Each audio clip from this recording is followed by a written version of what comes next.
El Ministerio de Curación, capítulo 17, parte 2. El uso de los remedios. Grabación 940. Adelante, Pastor Diego Zapata, el tiempo es para usted. Buenos días a todos los hermanos, y creo yo que en esta oportunidad, sin más preámbulos, es necesario, hermanos queridos, que invoquemos la presencia de nuestro amado Padre Celestial. Amado Señor, en esta hora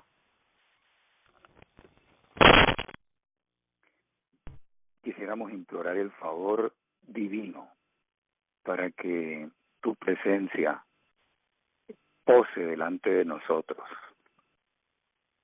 Queremos que el corazón sea enseñado y que nuestra mente no encuentre ni levante más bien escollos ante estos planteamientos tan sencillos, elementales, pero que sabemos que son útiles y eficaces. Danos la fe para atesorarlo en nuestro corazón y para que se pueda convertir mediante el uso y el ejercicio en una herramienta muy poderosa para ayudar a esta humanidad doliente. Bendecimos tu santo nombre y te amamos con todo nuestro corazón. Quédate con nosotros y permite que estas palabras sean luz, sean una voz del cielo, tengan esos elementos de sanidad y de redención. En el nombre del Señor Jesús te lo pedimos y te lo agradecemos todo. Amén.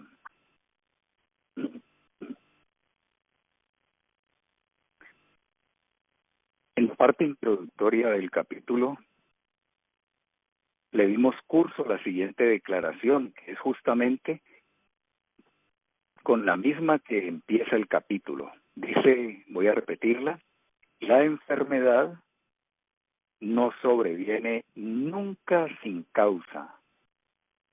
Yo creo, hermanos, que estas son de las cosas que caen dentro de lo absoluto. Esto no es relativo. El Señor está diciendo, la enfermedad tiene una causa y es sencillo. Eso yo pienso que es de admisión generalizada y extendida. Todos entendemos que la enfermedad tiene una causa. Y aun cuando se puedan discutir algunas excepciones, yo pienso que las mismas no rompen la regla y la desmienten. Por el contrario, hermanos, las excepciones refuerzan la regla. Y la regla entonces sería, a pesar de los puntos que se exceptúan, que la enfermedad siempre tuvo una causa. Y como decíamos en la primera grabación, es muy importante que al atender el problema de la enfermedad, es muy importante que al recibir los diferentes estados patológicos, nosotros siempre tengamos en vista este punto. Y no es solamente para direccionarlo en favor de la humanidad enferma, sino también, mis apreciados hermanos, ante la eventualidad de que podamos desarrollar cualquier tipo de sintomatología y malestar que obviamente tengan allá en el fondo una causa que amerita pues que nosotros exploremos para tratar de brindar una solución eficaz al punto. Y desprendiéndose de esto están todas las demás líneas del capítulo, pero de especial manera esta que me permito repetir. Descuidando las leyes de la salud, se le prepara el camino y se la invita a venir. Y un poco más abajo, en esa misma página 179, dice, la transgresión de las leyes de la naturaleza produce resultados infalibles. Hace 2 años yo estuve por allá en las selvas amazónicas del Perú. Justamente el lugar que nos recepcionó estaba muy, pero muy anclado ahí en la selva, recostada entre la frontera peruana, boliviana y brasilera. Y hubo algunos aspectos que llamaron poderosamente la atención de un servidor y quiero detallar o mencionar solamente uno de ellos. La selva peruana, en este caso la selva amazónica brasilera, la selva amazónica colombiana, tripartita en este caso, compartida por los tres países, es objeto de una situación que es verdaderamente lamentable, dolorosa. Si el hombre entendiera las implicaciones que esto tiene, intereses con fines comerciales, pecuniarios y egoístas, cederían su paso a atender más bien la necesidad de la humanidad, aun cuando se detrimentara lo primero que acabo de mencionar. Y el común denominador, y de algo que yo palpé allí, yo no he podido estar de pronto en la selva del Brasil, y tampoco en la de Colombia, pero sí estuve en la del Perú, es la depredación de los bosques, mis hermanos queridos, así como lo escuchan, depredados los bosques. Vi los árboles de las castañas o de la nuez de Brasil, como se le llama, completamente destruidos. Hay veces incendios que avasallaban todo, devoraban esos colosos de la naturaleza. Y el resultado que se desprendió de todo esto inevitablemente es que en el lugar donde nosotros estuvimos por 3 meses tratando de apoyar a una familia que iba a adelantar un proceso como estos, pues ahí en ese caso se adolecía de agua potable. La única corriente que en un caño bajaba, que servía como lavadero de ropas, servía ahí para algunos para refrescarse en momento de una temperatura ardiente y para otros para lavar la bomba donde están los venenos para poder entonces controlar las plagas.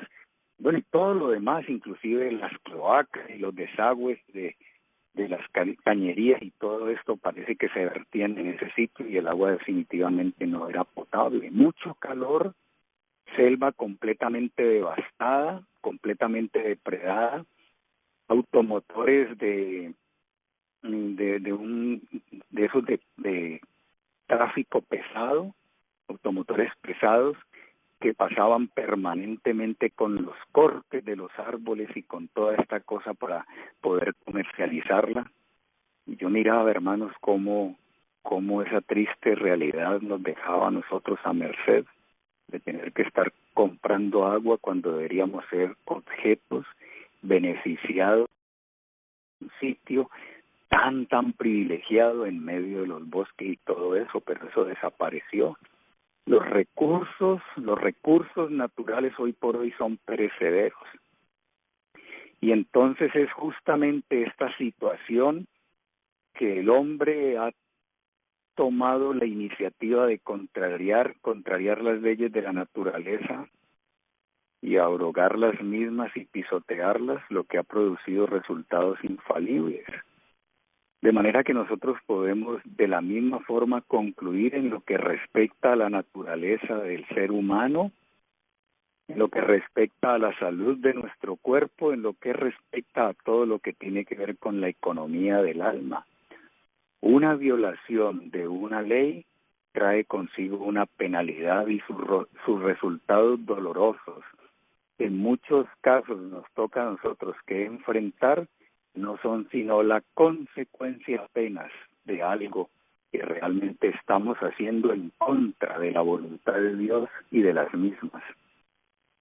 Poderosamente me llama la atención ahora también, mis hermanos, que cuando Enoc fue visto en otros mundos y él consideró, ¿no?, y contempló la manera en la cual ellos se encontraban, cómo vivían, su aspecto. Tal vez ustedes han asistido a esa declaración que a manera de visión Dios le dio a Elena White.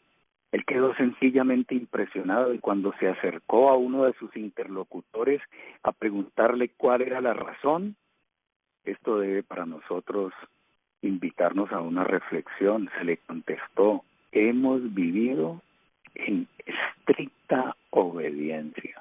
Así, mis queridos hermanos, apreciados míos, que quienes deberían de manera reverente inclinarse a recibir con gratitud, con gozo en el corazón y con una respuesta de compromiso, debería ser este pueblo que ha recibido gran luz. Dios ha tomado todas las medidas y las precauciones para revelarnos a nosotros cómo vivir mejor, mis hermanos, cómo explorar el mundo de la salud y cómo ayudar a esta humanidad maltratada en este sentido. Es decir, que deberíamos tener respuestas para el problema humanitario, deberíamos tener respuestas de tipo evangelística y deberíamos tener respuestas de tipo salvíficas, no solamente para el hombre, sino también para nuestra vida y nuestra familia. Los UNSAS, hermanos, en el Pakistán, vidas verdaderamente longevas, 102, 105, 110, 120 años, vidas útiles e independientes, hombres y mujeres aferrados a su estilo de vida. Me imagino yo que en su cosmovisión deben incluir necesariamente la presencia de un ser supremo. No sé de qué manera le llaman, tal vez no sea Jehová de los ejércitos, pero fieles a su convicción en este sentido, han dado qué hablar y qué decir en este mundo del posmodernismo. Recordemos, no hay evidencias de diabetes, no hay enfermedades tumorales ni del cáncer, los perfiles lipídicos óptimos, no hay problemas con la presión arterial, no hay problemas con la obesidad, no hay problemas con las adicciones, no hay problemas con los vicios. Concluyente el informe, inobjetable su conclusión que nos permite a nosotros vincular que el bien y la salud no son obra de la casualidad, sino de una fina y rigurosa atención al reglamento que Dios ha puesto en la naturaleza, a manera de entorno o en nuestra vida humana. Los mapas genéticos de los UNSAS no han sido alterados. Yo guardo silencio ante eso. Créanme, hermanos, que a mí me admira eso. Luego he encontrado otras culturas, como por ejemplo los otomíes en México, los sherpas en el Himalaya, alguna cultura en las montañas británicas y por ende los adventistas del séptimo día de Loma Linda, que han encontrado la manera de vivir más, pero mejor, útiles e independientes, vidas longevas, que le dicen hoy a gritos a todo el mundo que las recomendaciones divinas deben tener un lugar en el corazón y en las vivencias de todo hombre. Mis hermanos, todo lo que este capítulo sostiene tiene que derivarse de ese aspecto, la convicción de que hay un creador y que nosotros somos criaturas, que hay un diseñador y que a nosotros nos confirió el privilegio de tener un origen noble y un destino muy elevado, pero que todo se sujeta fuera de la anarquía y del desorden, simple y sencillamente a las condiciones que Dios ha establecido para que podamos llegar a ese sitial, un pueblo a la vanguardia. En el capítulo 30 de Deuteronomio, ustedes permítanme hacer un paréntesis largo y profundo, hermanos, pero en el capítulo 30 de Deuteronomio, la frase que tal vez reúne todas estas y las aglutina, ¿no? Yo no puedo pasar por alto eso. Pareciera que el capítulo lo ignora, pero ustedes y yo sabemos que no es así. Es todo un conjunto lo que ella está presentando y estos son apenas de los detalles. Aquí en el capítulo 30, en una declaración que es formidable, dice el versículo 19 de Deuteronomio 30, los cielos y a la tierra llamo, por testigo soy contra vosotros que os he puesto delante la vida y la muerte. Devasten la selva y eso es muerte. No entiendo el absurdo de fumar para desarrollar un enfisema pulmonar. No entiendo el absurdo de drogarse para terminar en la condición de pauperismo, como utiliza Elena White el término, en el cual se encuentra la juventud y la humanidad hoy en día. No entiendo el por qué comer azúcar para desarrollar una diabetes tipo 2. Y no entiendo por qué hacer concepciones bajo el efecto del alcohol o de las drogas para generar luego especímenes que son una vergüenza y desmienten el diseño de Dios y hablan a gritos del desafecto y la desconsideración en la cual los padres, en un placer, en un hedonismo, ceden a sus apetencias para dejar estos terribles resultados consignados en la historia. A los cielos y a la tierra llamo por testigo soy contra vosotros, dice el Señor, que he puesto delante la vida y la muerte. Hermanos adventistas, Dios nos presenta estas dos posibilidades, no hay otra. Nuestra facultad de elección, nuestra libertad tiene que ser escogida para vivir o para morir. No hay clase sándwich, no hay grupo meso, o somos, o no somos, o vivimos en armonía con lo de Dios, o cosecharemos inevitablemente la muerte, porque en el versículo 14 dice, muy cerca de ti está la palabra, en tu boca y en tu corazón, para que la cumplas. Si haces eso, vida. Si vas en contra de eso, muerte. Si atiendes eso, serás como aquellos habitantes a quienes Enoc pudo ver y quedar admirado, o como estas culturas que recién mencioné, están marcando un hito en la historia. Y déjenme adelantar con este versículo, porque dice que también nos presenta en ese mismo orden de ideas la bendición y la maldición. No es una maldición estar enfermos, hermanos. No es una maldición ser dependiente de un medicamento de farmacia. No es una maldición tener que gastar nuestros recursos visitando a los médicos que impregnados del secularismo no le han dado lugar a las disposiciones divinas dentro de sus recomendaciones. Y ahora el Señor con dolor en el alma sugiere, aconseja, implora, escojan pues la vida para que vivan ustedes y su descendencia. Dios sabía lo de la genética. Y aquí está el punto, hermanos, sobre el cual ancla todo lo demás. Amando a Jehová tu Dios, atendiendo a su voz y siguiéndole a Él, nada se podrá hacer en este sentido. Apenas ligado al dogmatismo, a ideas religiosas sin vida, o aún a los mejores deseos de querer estar bien. Pero si no palpita allá en el fondo como base, como médula, como columna vertebral, el amar a Jehová Dios, el atender su voz, puesto en los reglamentos del cuerpo y de la naturaleza, y en seguirle a Él, que en otras palabras es seguir lo que Él ha dictaminado para el bienestar del hombre. Hemos querido prestar un culto desobedeciendo los reglamentos del cuerpo, y eso es mentira, hermanos.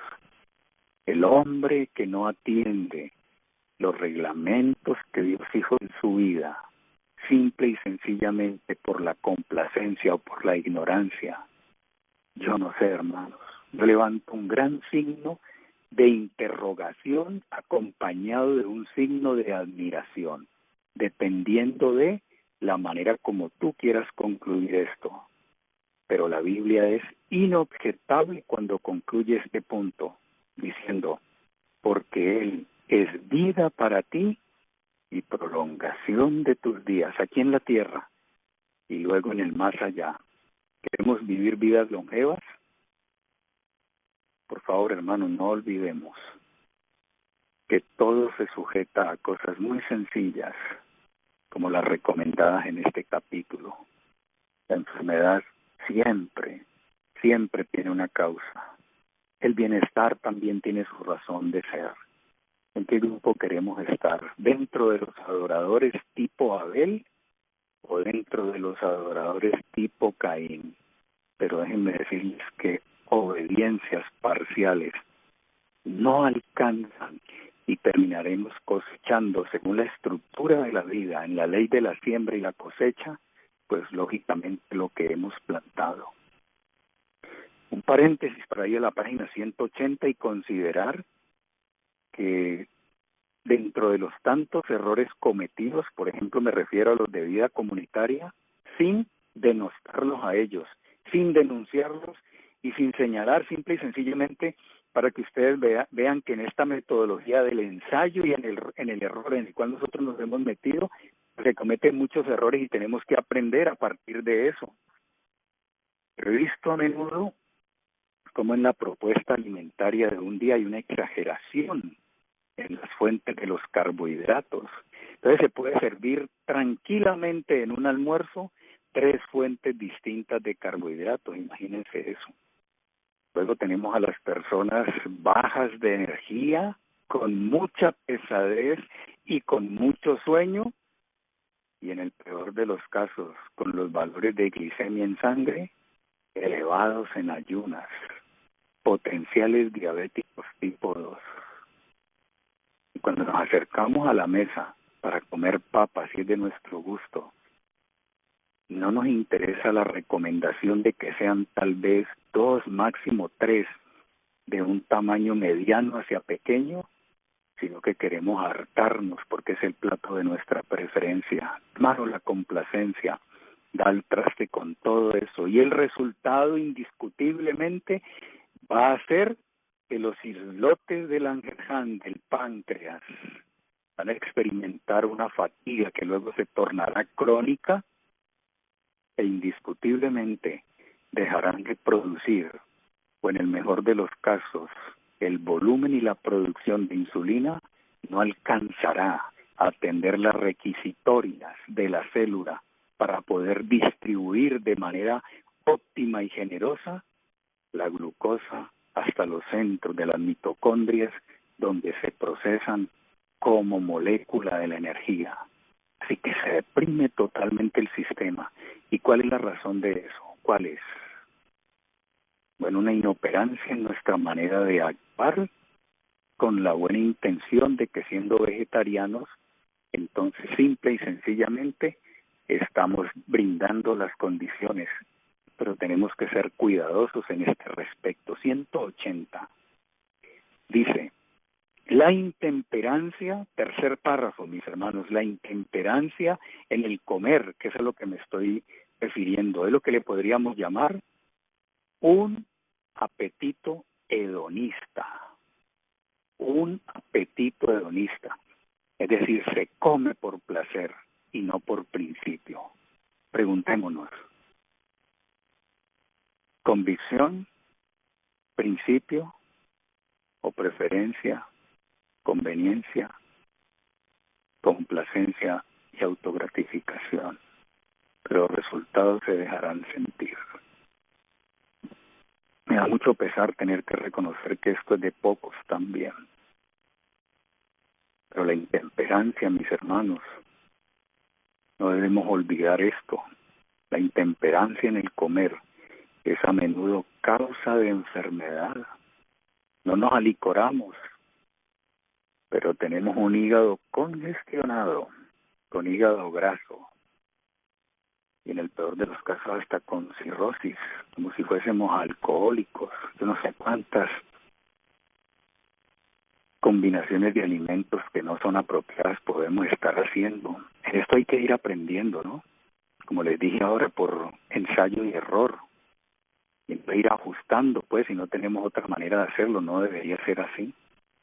Esta declaración es clave. La intemperancia en el comer es a menudo causa de enfermedad. Entonces el capítulo a continuación presenta todo aquello que se deriva de la primera línea que hemos leído en la primera parte y en esta.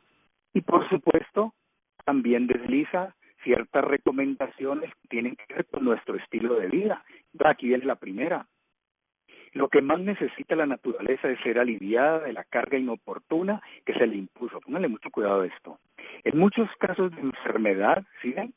Miren el adverbio de cantidad. En muchos casos de enfermedad, el mejor remedio para el paciente es un corto ayuno. ¿Cuántos benditos resultados de un ayuno, hermanos?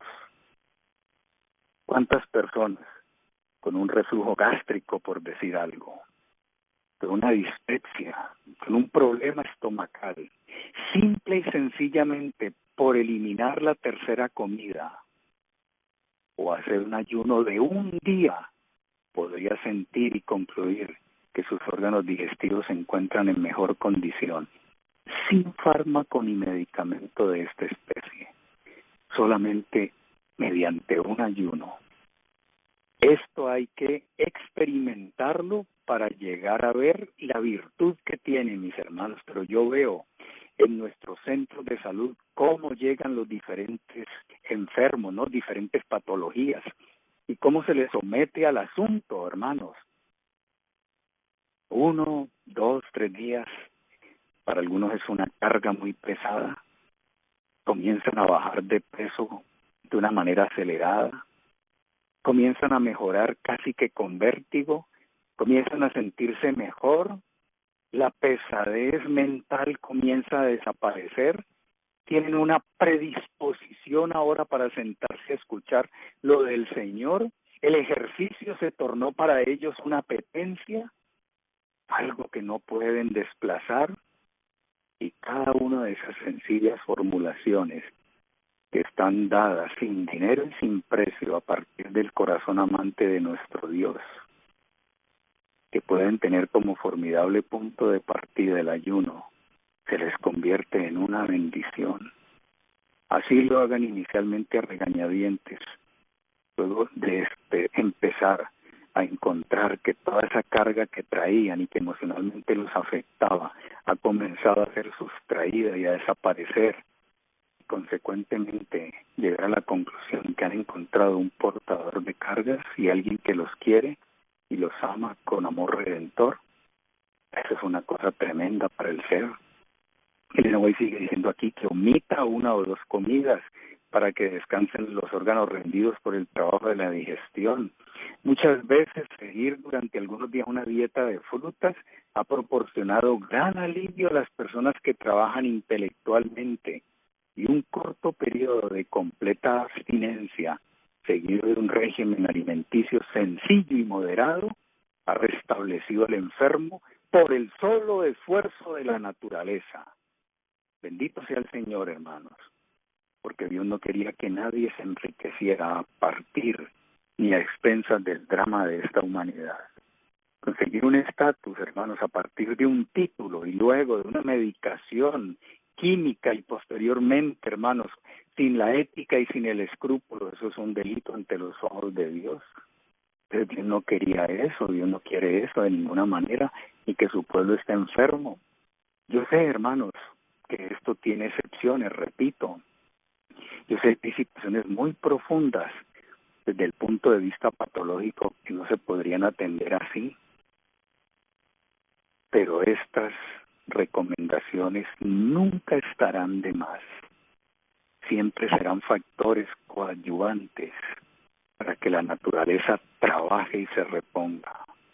Termina este párrafo diciendo: un régimen de abstinencia por 1 o 2 meses convencerá a muchos pacientes de que la sobriedad favorece la salud.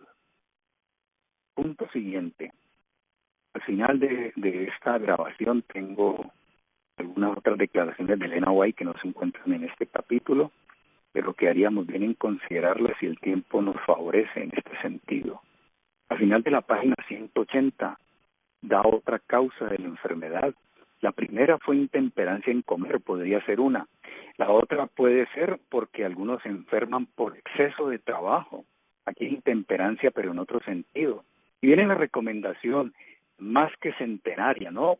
Pero mucho más que milenaria también, que brota de allá del huerto del Edén cuando Dios vislumbró que el pecado iba a ocasionar un colapso en la salud y en el bienestar y en la armonía. Desde allí comenzó a vislumbrar y a soslayar estos principios tan hermosos. Aquí dice: para los tales, el descanso, la tranquilidad y una dieta sobria son esenciales para la restauración de la salud. Descanso, descanso, descanso, horas de sueño, dentro de los horarios que favorecen nuestro cuerpo, nuestra mente.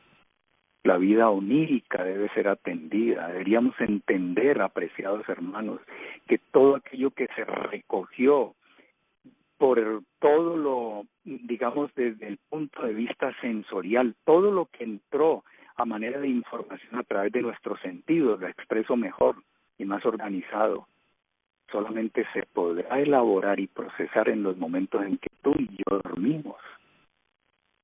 Y eso tiene una tremenda implicación de salud para la mente y también para el cuerpo. Descanso, las primeras horas de la noche, descanso, luego ese amanecer en Cristo. Qué hermoso, hermanos, qué saldo.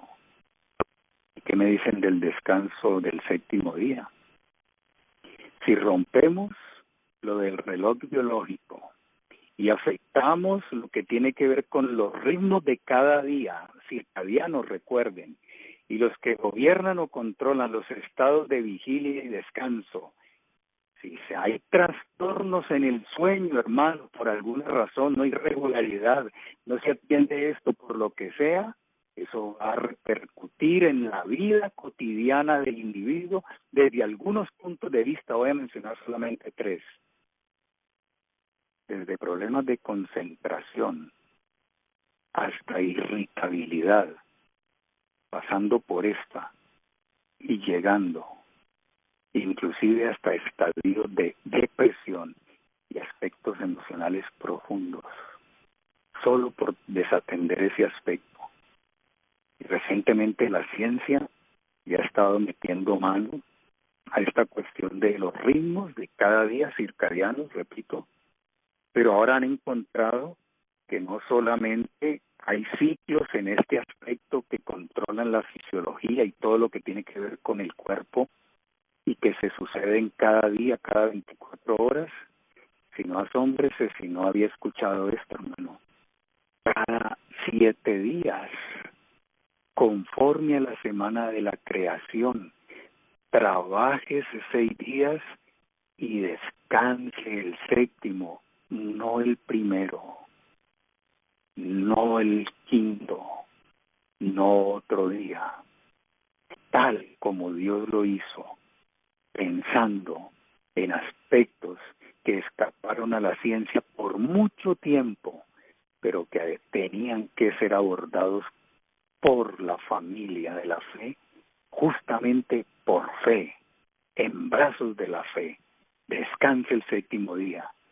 Implicaciones físicas, por supuesto, pero también mentales, porque ese tiempo hay que dedicarlo a lo que fortalece las facultades superiores del ser y aquello que nos eleva cada día más y más. Y en esta hermosa sinergia, hermanos, donde lo físico y lo mental se unen para contribuir favorablemente en favor del individuo, perdón la redundancia allí, para contribuir en favor del individuo, en esa hermosa sinergia, los seres humanos enchufados con la palabra, no podemos permitirnos tomar la recomendación del séptimo día como nos parezca. Descanso, hermanos, descanso, el descanso diario, la vida onírica y del sueño, el descanso semanal. Elena White dice, para los tales, sin entrar en mucho contenido científico, pero simplemente lo abre y lo deja ahí, el descanso, la tranquilidad, de la dieta sobria, son esenciales para la restauración de la salud. Los de cerebro cansado y de nervios deprimidos a consecuencia de un trabajo sedentario, digan bien, una vida sedentaria. Hace poco les dije que las investigaciones científicas allá en Estados Unidos habían dado como información 9 causas de enfermedad y de muerte, y a la cabeza de todas ellas, la vida sedentaria y la dieta errónea. Según ese informe, una dieta equivocada y una vida sin ejercicios están a la cabeza de las causas de muerte en el mundo. Y aquí Elena White dice, los de cerebro cansado, nervios deprimidos, si ven estados emocionales, a consecuencia de un trabajo sedentario continuo, se verán muy beneficiados por una temporada en el campo. Qué misericordia de Dios, ¿no? está pensando en los que viven en otro tipo de ambientes, cuando el plan original no era eso, cuando las ciudades tuvieron su origen en Génesis 4 y no justamente con aquella generación de hombres célebres por su piedad, sino por aquella descendencia de Caín. Pero para las tales, los que no conocen, los que no tienen esa posibilidad, porque hay que ser tolerantes y abiertos de alguna manera, el Señor ruega, pero no nos impone, sería lo mejor, lo deseable. Hacerlo del Señor nos dejaría a nosotros dentro de lo mejor, lo superior y lo deseable. Pero en ausencia de todo eso, para los enfermos, una temporada en el campo, donde lleven una vida sencilla, libre de cuidado, cerca de la naturaleza, vagar por los campos, bosques. Estoy en la 181, juntando flores, oyendo los cantos de las aves. ¿Cuánto vale esto, hermano? Resultará más eficaz para su restablecimiento que cualquier otra cosa. Podría hablarles mucho más de este punto, hermanos, en lo que hemos vivido en nuestra vida campestre, pero el tiempo no lo permite, porque quiero avanzar al siguiente párrafo de la 181, otra recomendación. Hemos pasado del ayuno y de la templanza en el comer, luego a las recomendaciones que tienen que ver con los estados emocionales afectados y con el exceso de trabajo y con la vida sedentaria, diciendo en dónde deberíamos pasar temporadas. Y luego viene otra recomendación que no podemos desoír, porque el uso de esta herramienta de una manera inteligente y bien ejecutada traerá milagros. Es la promesa del Señor. Dice, estando sanos o enfermos, el agua pura es para nosotros una de las más exquisitas bendiciones del cielo. Su empleo conveniente favorece la salud. Es la bebida que Dios proveyó para apagar la sed de los animales y del hombre. Ingerida en cantidades suficientes, el agua suple las necesidades del organismo y ayuda a la naturaleza a resistir la enfermedad. ¿Sí ven? Aplicada externamente, es uno de los medios más sencillos y eficaces para regularizar la circulación de la sangre. Con solo pediluvios bien ejecutados, cuidando de no quemar mis extremidades por la insensibilidad que tengo, mejoró a tal punto la circulación que se dejó sentir en el color de la piel, en esa parte de mi cuerpo. Y quienes lo vieron atestiguaron, tenía las piernas muy blancas, pero ahora lucen de otro aspecto. ¿Cuál fue la razón? Y hay mejor sueño. Hay una sensación de paz y de tranquilidad en la conciencia cuando estamos obrando en armonía con la naturaleza y cuando estamos suplicando a Dios su favor. Y todo esto, hermanos, deja consecuencias muy, pero muy interesantes sobre nosotros. Tan hermoso Dios, tan sencillo, apelando a la razón hasta de los niños para que todos lo puedan hacer y proceder de gratis, hermanos, sin dinero y sin precio. Repito, aplicada externamente, el agua es uno de los medios más sencillos y eficaces para regularizar la circulación de la sangre. Pregunte a los que manejan el tema desde el punto de vista bioquímico, fisiológico, algo acerca de la fisiología del agua, para que ustedes vean lo tremendo que es eso. Cómo ayuda el agua a mejorar la circulación, cómo ayuda a derivar la sangre para que dolores que en otras oportunidades americaban, entre comillas, el uso de analgésicos, ahora vean mejorar ostensiblemente al paciente de una cefalea, por decir algo. Cómo el ejercicio puede hacer que se nutran los huesos y haya densidad ósea, que mejore el colesterol, que es llamado bueno, que se contribuya para que no haya ateromas. Cómo la ingesta de agua puede prevenir la formación de piedras nefríticas, de cálculos, cómo puede ayudar de alguna forma para que todo esto no degenere en una insuficiencia de tipo renal, cómo la comida en el plan de Dios, mis hermanos, nos hace mantener en el peso y en la forma ideal, y todas estas cosas que son un abanico de posibilidades que se abren para que nosotros en esta hora volvamos los ojos al cielo y le digamos al Señor, que Dios como tú, que Dios como tú. El párrafo siguiente de la página 181 dice: son muchos los que no han experimentado nunca los benéficos efectos del uso del agua y le tienen miedo. Los tratamientos por agua no son tan apreciados como debían serlo, y su acertada aplicación requiere cierto tiempo de trabajo, es verdad, y muchos no están dispuestos a pagar ese precio. Sin embargo, nadie debería disculpar su ignorancia o indiferencia en este asunto. Hay muchos modos de aplicar el agua para aliviar el dolor y acortar la enfermedad. Todos debieran hacerse entendidos en esa aplicación para dar sencillos tratamientos caseros. Dice, las madres principalmente deberían saber cuidar a su familia en tiempos de salud y en tiempo de enfermedad. Y la última recomendación, que abarca el resto de las páginas del capítulo del uso de los remedios, tiene que ver toda con esta: la acción constituye una ley de nuestro ser.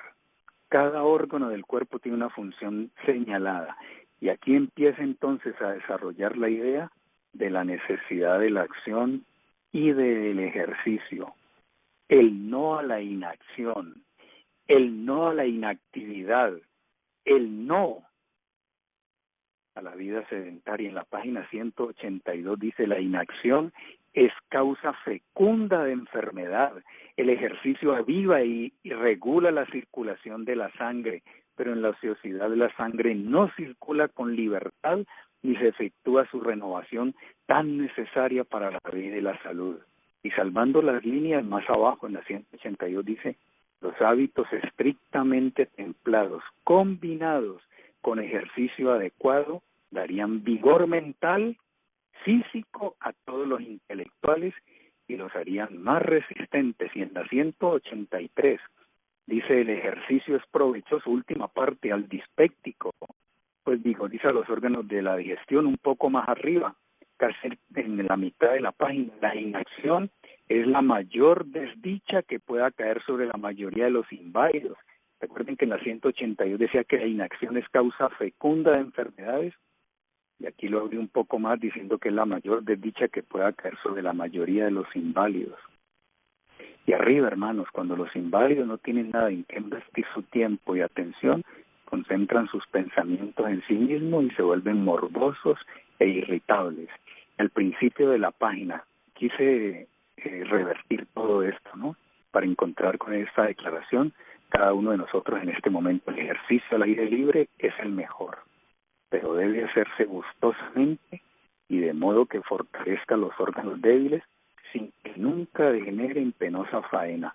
O sea que el Señor nos está previniendo para que el ejercicio no vaya a ser estresante, porque tiene un efecto contrario. Bueno, esta parte final del capítulo justamente está entonces desarrollando todo lo que tiene que ver con el ejercicio sin necesidad de ser exhaustivo. Una declaración más de Elena White, que no está en el capítulo. Si los que están enfermos ejercitaran sus músculos cada día, tanto mujeres como hombres, mediante el trabajo al aire libre, usando en forma proporcionada el cerebro, los huesos, los músculos, la debilidad y la languidez desaparecerían. La salud tomaría el lugar de la enfermedad y la fortaleza el lugar de la debilidad. Ministerio Médico, página 297. Y otra más: que los hombres y las mujeres trabajen en el campo, el huerto y el jardín, eso traerá salud y fuerza a los nervios y a los músculos. Hoy por hoy se debate mucho en estos círculos, a partir de lo que dice la ciencia, del beneficio para los enfermos mentales de este tipo de trabajo. Y una más de Mi Vida Hoy, página 144, el ejercicio mejora la eficiencia mental, promueve la claridad de pensamiento. El esfuerzo mental sin el correspondiente ejercicio físico atrae una proporción excesiva de sangre al cerebro, y de esa manera la circulación es desbalanceada. El cerebro tiene demasiada sangre, mientras que las extremidades tienen muy pocas. Mis hermanos, un poco casi que llegando pues al final de esto ya, una sola declaración que yo pienso que durante el desarrollo y análisis del libro podemos considerar e incluir otras más.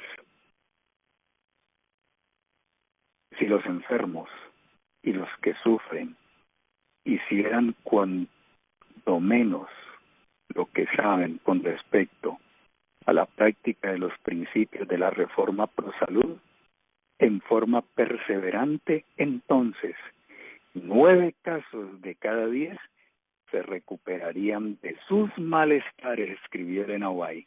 Yo hablé hace algún tiempo con una médica y cuando ella sintió que este era más o menos el enfoque que en materia de salud un servidor le presentaba, me dijo 2 cosas. En primer lugar, ese es un concepto holístico, sin discrepar de él. Estábamos hablando en plena armonía y conciliando ideas de manera conjunta.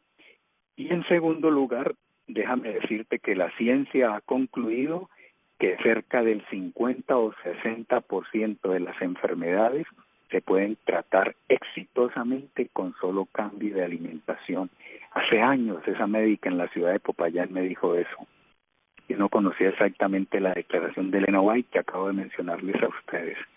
Mientras el Señor dice que 9 de 10 enfermedades deberían desvanecerse aplicados a los principios de la reforma pro salud, la ciencia se acerca bastante diciendo que cerca del 60%. Digamos en esta oportunidad, cual Habacuc en tiempo de necesidad y crisis. Oh Jehová, oí tu palabra y temí. Dios nos bendiga, hermanos. Amoroso Padre Celestial, por favor conmueve nuestro ser para que te honre a ti de una manera elevada, sustancial, entrañable y con ardor en el alma, desde la atención cuidadosa a este templo de tu Santo Espíritu que tú nos has confiado, trasladándonos al plano de la mayordomía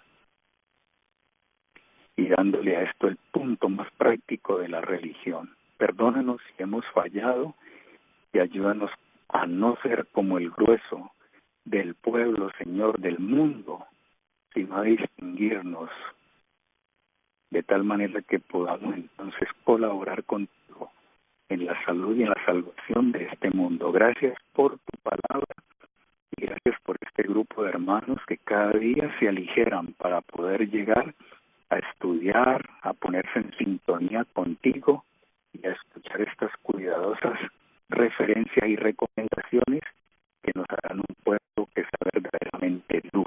Ayúdanos, Señor, y danos tu espíritu, pero también tu perdón en la hora. En el nombre del Señor Jesús te lo rogamos. Amén.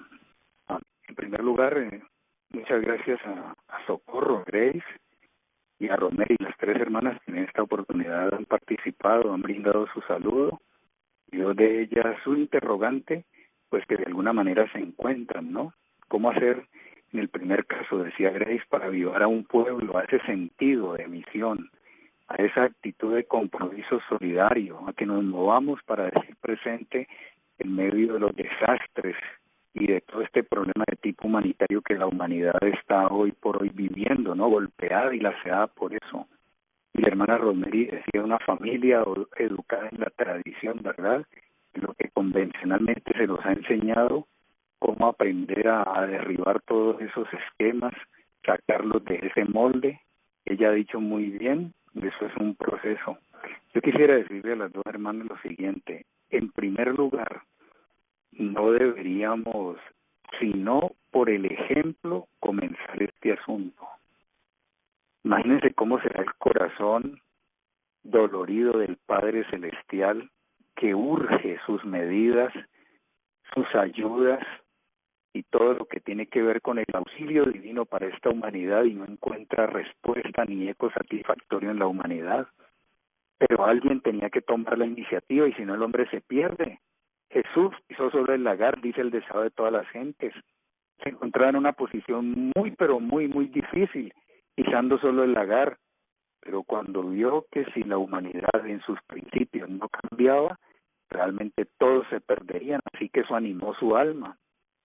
De manera que cual ejemplo divino que nos brindó el Señor desde 2000 años atrás y tal vez desde 6000 años atrás, después de la entrada del pecado, es que esto tenemos que hacerlo primero para brindar ejemplo.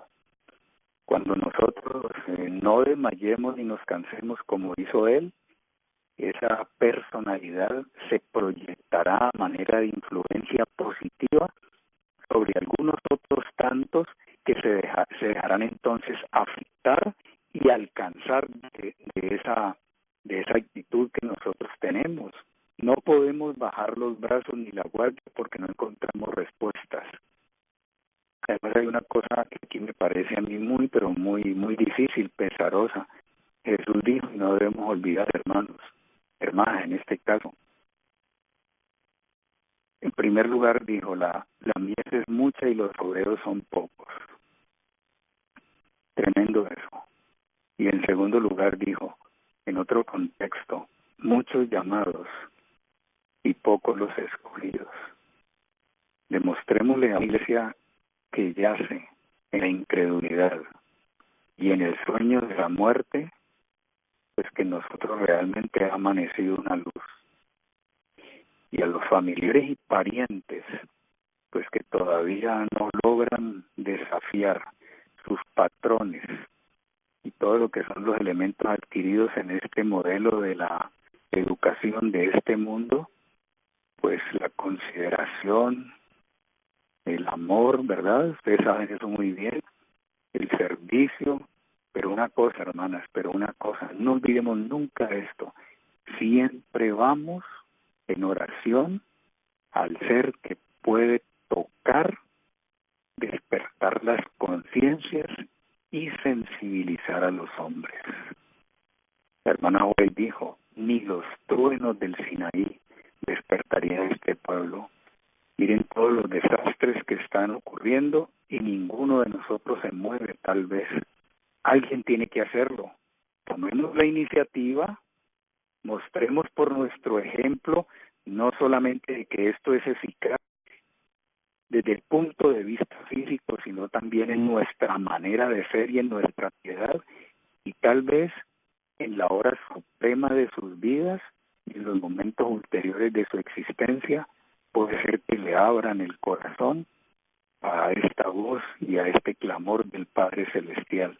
Y como el Señor es lleno de amor y de misericordia, pues Él diga que nunca es tarde, así sea en los momentos finales de la existencia de un hombre. No perdamos la fe ni la esperanza. Como dicen acá en Colombia, no sé en otros países, tengamos la fe del carbonero, ¿no? Y hagámosle hasta el final. Jesús no desmayó ni se desalentó y sus seguidores deberían tener una fe igualmente perdurable, dice Elena White. Mis hermanas queridas, como siempre, la seguridad de mis oraciones por todos ustedes, por este proyecto, y anhelando que el Señor les dé gracia, ¿no? Al pedirle a Él que Él sensibilice los corazones, que nos dé gracia. Entonces, pedirle a Dios gracia para que ustedes sigan desde su propio ejemplo, dando evidencias de que realmente Jesús ha amanecido en sus corazones y es la mejor propuesta y la mejor oferta para la familia y también para este mundo en dolor. Tal vez alguien se haga eco de eso. Bueno, Dios nos guarde y nos encontramos en la próxima con la ayuda del Señor. Un abrazo para todos.